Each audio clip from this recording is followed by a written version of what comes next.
Welcome to the chair. Tonight we're talking about Pakistan-India relations and the Sindoor attacks. With me tonight is Dr. Yasir Masood, a senior political commentator, researcher and academic from Pakistan. Now, in the wake of the Pahalgam attack on April 22nd, which claimed 26 lives, India launched Operation Sindoor, a targeted military strike against alleged terrorist infrastructure in Pakistan-administered Kashmir and Pakistan. The operation, described by Indian officials as focused and non-escalatory, aimed at camps linked to groups such as Jaish-e-Mohammed and Lashkar-e-Taiba, notably in Bahawalpur and Mudrike. Pakistan condemned the strikes as aggression, reporting civilian casualties and retaliating by downing Indian aircraft. The incident underscores the perennial volatility of Kashmir, a region both nuclear-armed nations have contested since 1947. So, welcome to the show, Yasir. It's nice to have you here. Yeah, it's a pleasure to be with you. Thank you. Yeah. You must be very busy at the moment, I imagine, with tensions so high. Absolutely, yes. Very busy, and it's a very tense time Yes, for me, for my family, and for my country. of course. Yes, that's right. There's always a personal connection, isn't there? So what is your assessment of the attacks on Pakistan and Pakistan-controlled Kashmir? And is there a danger for escalation or even war? Let me give you a bit of background to Pahalgam attack. This is not the first time that India has conducted this kind of false flag operation inside Kashmir. And because of that, they have lost 26 civilians and plus 40 people are injured. And right after 5 minutes, on Indian media, there was a kind of extreme mayhem. There was a lot of hoo-ha against Pakistan without any investigation, without any FIR. All the blame was thrown against Pakistan as a nation, against Pakistan military forces. And there was one of the factions of Lashkar-e-Taiba, as you just mentioned in your intro. They accepted the responsibility, but later on they denied because they claimed that their media cell was being hacked and used for this kind of blame against this militant organization, which according to India is prevalent in Kashmir and also in Pakistan. Anyhow, as I mentioned that this is not the first time, let me give you a series. 2001, there was an attack in India, which was a false flag operation. Then again in 26 November 2008, Mumbai attack. September 2016, India's Uri base attack. February 2019, Pulwama attack. Now, the bigger question rises that why India is doing this. I would say not India, but the current BJP government, Bharatiya Janata Party. And let me tell you that this is the 100 years of the RSS organization, which is the mother organization of BJP party. BJP party is the mouthpiece of RSS, a political wing. The party was formed by the inspiration of Nazis Germany in 1925. And the main motive was to expel all from India, expel all minorities from India. We see a completely different India today under the mentorship of the BJP. So their aim is to have a greater India, just like a greater Israel. The hatred is so much strongly embedded in this party. Don't forget that Prime Minister Modi in 2005 was banned to visit to the UK and United States of America on account of the pogrom in Gujarat, which he engineered. Then he was the CM of Gujarat. That's why he is commonly known as the butcher of Gujarat. Let me also tell you that not only against Pakistan, India caught red-handed by state terrorism while killing some Sikh leaders in United States of America, in Canada, in many other Southeast Asian nations. Recently, 10 Indian spies were caught red-handed in Qatar, and I think they were punished as well. We are very unfortunate to have a neighbor like India. Well, so why do you think India chose this moment to attack both the Pakistani-controlled Kashmir and inside Pakistan itself? Because that's unusual, isn't it? I mean, that they've actually sent missiles into Pakistan proper. Yeah, this time around it was not LOC. This time around it was Yeah. mainland Pakistan. India targeted sleeping civilians, 26 up until now, and more than 40 are injured, and some of them are critical, including children, including women. Mm. This was not an attack on Pakistan's military installations, you can call it in other words. It was a purely attack against the civilians. Now, Well, coming to your question, according to Indian calculation, that this was the right time for India to attack because India think that there is a lot of polarization in Pakistani society these days. There is a kind of distance between Pakistani military and Pakistani nation. Pakistan is economically probably is under hot waters for many years. mm, So I think the kind of religious extremism, militancy, and terrorism which India has fomented in Pakistan for many years. Yeah, let's not forget, we have the Indian serving naval officer still detained in Pakistan. He is in Pakistan custody. He was detained in 2016. He has accepted the terror network he has been operating inside Balochistan and different parts of Pakistan. One very important point I would like to mention that mm. Pakistan's Prime Minister and also the Chief of Army Staff openly been calling for an impartial and independent inquiry into Pahalgam attack. Why India did not accept that? So how is it that Islamic groups are able to operate inside both the Pakistani-controlled Kashmir and Pakistan, as India alleges? That's clearly there are some activities operating within Pakistan. I think everybody accepts that. Why is it that the Pakistan military cannot control this? Look, this war is very complicated. Pakistan is up against a different kind of warfare for last 2 decades, I would say, at least. And it is beyond any shadow of a doubt that we are the victim of militancy, extremism, and terrorism. Pakistan has lost more than 80,000 people as a front ally state against the war on terror since 9/11. There Yeah. are different kinds of groups, as I mentioned, that they have a support, mentorship from Afghanistan and as well as from India. Why Pakistan cannot control them? Because I would say that they are now franchised kind of elements which are prevalent in Pakistan. And these proxies are working for different, countries. And this is the gift which I think the United States of America has given to this region in the form of Al-Qaeda, in the form of TTP, in the form of BLA, in the form of Taliban in Afghanistan. These are the same people at one point, they were the Mujahideens against the USSR. Mm. Now Pakistan is suffering because of these kind of proxy warfare, which is going on in Pakistan. Mm. So do you think that there is a real possibility of war coming out of this, or is this going to be a controlled action and it's going to be generating narrative in media much more than it's going to actually turn into a war?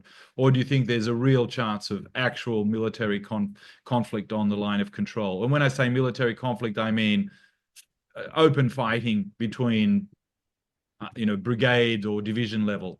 Yes, definitely possible. There is a reason for that because the spokesperson of Pakistan Army has repeatedly said before India, provoked this war, that if India, we will not be the initiator, because there is no involvement of Pakistan whatsoever linking to Pahalgam attack. Now the war has been imposed against Pakistan. Let me tell you that 5 Indian jets have been shot down by Pakistan. 3 of them are Rafale, one is MiG, and one is SUV. This Pakistan has done as a defense, and Pakistan has every right, according to UN Charter, Pakistan has every right to choose its target and to retaliate. Sure. Pakistan will definitely retaliate. Let me tell you one more thing, that the current Chief of Army Staff of Pakistan he's a different breed. He's very clear in his thoughts. And I'm sure that he's not going to spare India this time.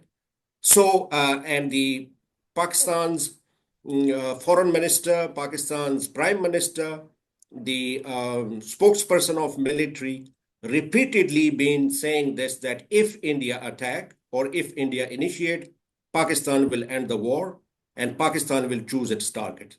This was just a defense which Pakistan did today. And I think Pakistan will definitely retaliate.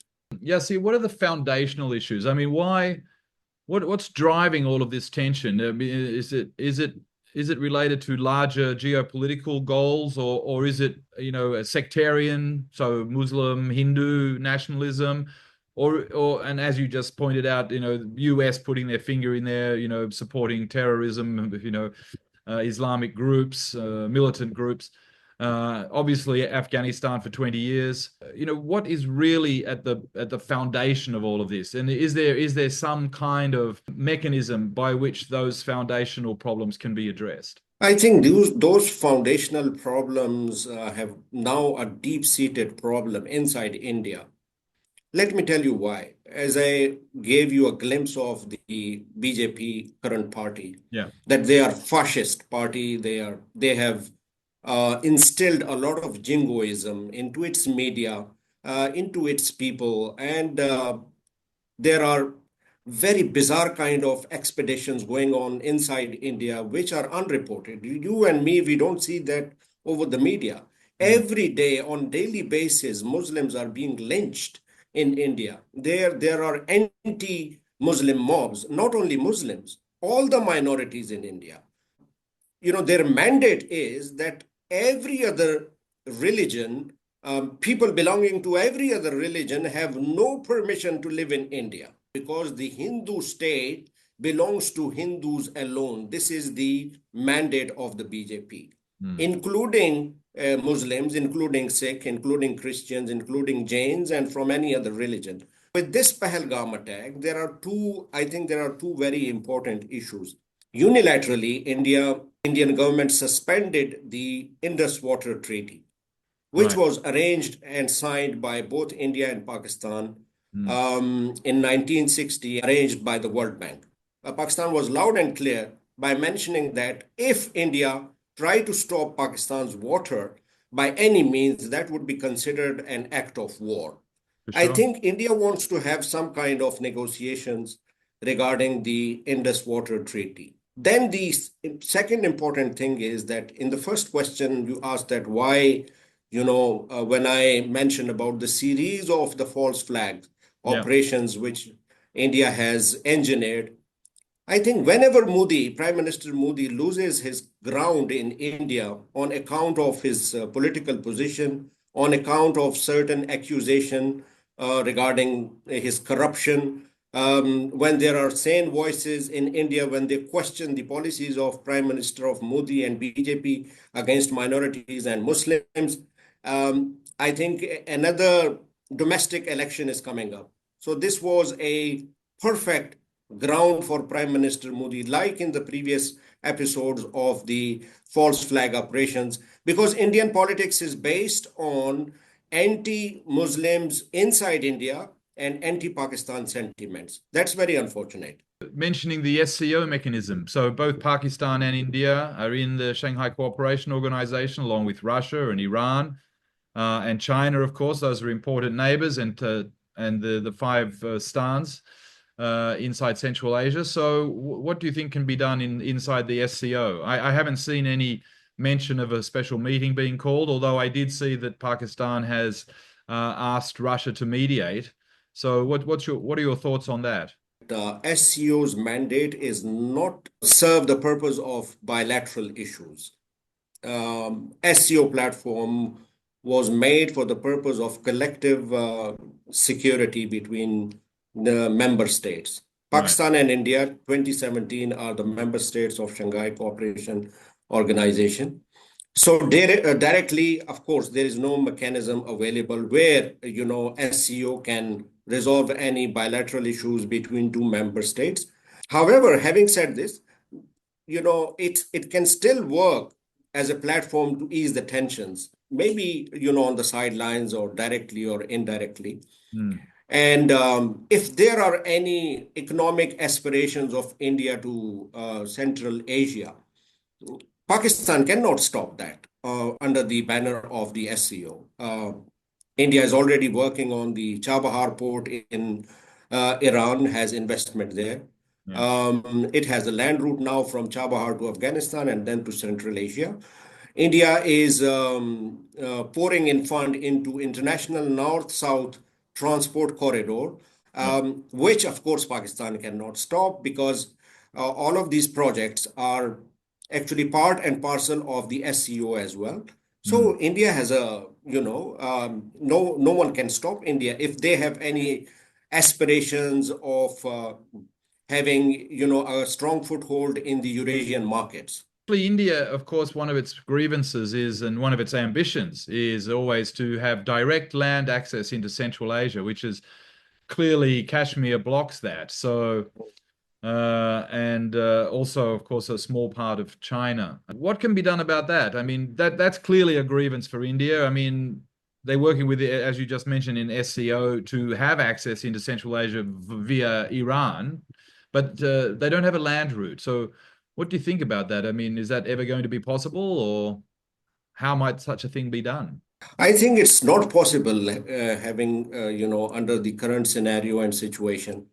Let me take you back to 5 August 2019. India's revocation of Article 370, stripping independent status of Kashmir, which was Indian-controlled Kashmir. And even now, Indus Water Treaty, Pakistan has now said that Pakistan can abrogate the Shimla Agreement, which can create further chaos between both countries. The only way out is to have a plebiscite in Kashmir. Right. That's a long-standing problem from 1947 under the UN Charter, under the international law, that there has to have a plebiscite, which is still pending. Unfortunately, since India and Pakistan was created under the under the British colony, and because of the mapping and because of the lines which they draw abruptly, and with this kind of abrupt partition, we are still suffering, having the brunt of this kind of issues between India and Pakistan. Until and unless there is a plebiscite in Kashmir, it will create more problems. And I think China is keeping a very close eye on Kashmir as well, because some of the part, as you mentioned, Aksai Chin, is part of China as well. China can play a very positive role to ease the tension. What about the recent visit by J.D. Vance, the Vice President, United States Vice President, to India? Now, what happened there? India's been designated a major defense partner by the US, and there is a connection with the India Compact, which is, the idea is to strengthen defense and technology production, including munitions and maritime systems, which relates, of course, to the Quad. And India is going to be hosting the Quad Leaders Summit, and clearly the Quad is set up to counter China and to try and control supply chains, maritime supply chains around Eurasia, South China Sea, and around to India. And clearly India has an interest in controlling the Indian Ocean. Clearly that's why they want to, they're worried about CPEC and Gwadia, right? And that's why they've opened their port in Iran. So what do you think about that? Do you think the US is basically throwing Pakistan under the bus, and now it's thinking about India as its only partner in South Asia? I think Pakistan has already been used against Soviet Union in the past, and then after 9/11 for 20 years. I think Pakistan is of no worth to United States.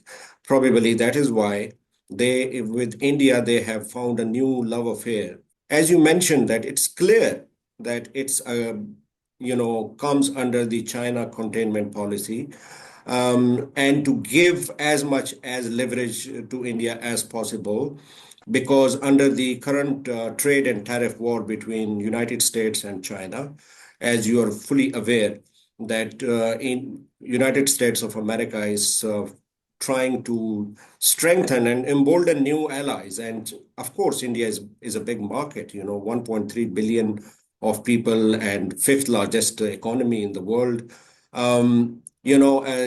That's why United States of America is trying to, divert the global supply chains to India and to contain China, of course. Now, this is not the only, reason. There are deeper reasons as well, as you mentioned about China-Pakistan economic corridor. Yeah. And then if we see this in a bigger picture, of course, this is against the Belt and Road Initiative, which India has never accepted, and United States of America has always rejected and been opposing. And China-Pakistan economic corridor is the flagship project of the Belt and Road Initiative, and Gwadar Port has a very important strategic pivot. That is the reason that there are multi-layered of policies to contain China in this region. Now, another important factor is that this coming time is the time of hydrocarbon reserves. And Balochistan, the province of the Gwadar Port, is replete with a lot of natural resources, mineral resources, rare earth natural resources as well, and hydrocarbon reserves. That gives a big leverage, a big advantage to China, because the distance cut shorts to only 3 days, land route, straight away from Xinjiang to the warm waters, to the Indian Ocean. That passes through Kashmir, right? This is now under the Pakistani-administered Kashmir, but India claims it to be part of the Indian-controlled Kashmir as well. That's why they claim that it is going through a contested territory, but it's not. It is part of Pakistan. And then after the abrogation of Article 370, as I mentioned, India has no right to call it a part of India at all, because they have already stripped Kashmir of that special status. So if India has stripped off Kashmir from the special status, how India can now claim to have that territory, which is now part of Pakistan? So I think there are different, multiple kinds of objectives are at play. And that's why I think we see a very dangerous kind of relationship soaring high between India and United States. But India still got a very, very strong relationship with Russia, and the India-China relationship, although there's tensions there, it's not tensions like it is with Pakistan. So it seems to me that any kind of reduction of tensions between Pakistan and India, that China is probably going to be involved. Do you think that's true, or how can we save lives and restore peace along the line of control? Okay, why I said dangerous relationship? Because besides India is a big market, as you mentioned, even more than $100 billion worth of economic relations it carries with China, and also with Russia and with United States of America, with European countries, and with many other parts of the world. Russia, for that matter, has given a very neutral stance, which is surprising, having good relationships and historical relationships with India. I think India has lost its ground because it has not provided any kind of evidences of Pahalgam attack linking with Pakistan. That's why President Trump clearly said it's a shame what India did. And United States of America is even not happy, because nobody wants an escalation between the two. China has given a positive statement before even India provoked this war. Chinese foreign minister clearly said that they want to have restraint. They call for restraint from both sides. As China pumped in a huge investment in Pakistan in 2015, that was the first time Pakistan had a breathing space to focus on geoeconomics. Since Pakistan remained under the umbrella of geostrategic and proxy warfare, meanwhile, the smaller economies like Vietnam, like Cambodia, in Southeast Asia, they grew over time because of their better integration with China, because with better integration in global supply chains, Pakistan is still the least developed integrated country. But having said this, if Yes. Pakistan somehow is able to control and create peaceful environment, investment will flow. That's beyond any shadow of a doubt. Investment will flow in Pakistan because we are still a barren economy. We are still a virgin economy, wanting and begging for investment. Pakistan has a very strong and positive role against the militancy, extremism, and terrorism. But unfortunately, we are facing the brunt of militancy in our own country. Yes. All right. Well, on that note, thank you very much, Dr. Yasir My Masood, pleasure. and I look forward to seeing you again very, very soon.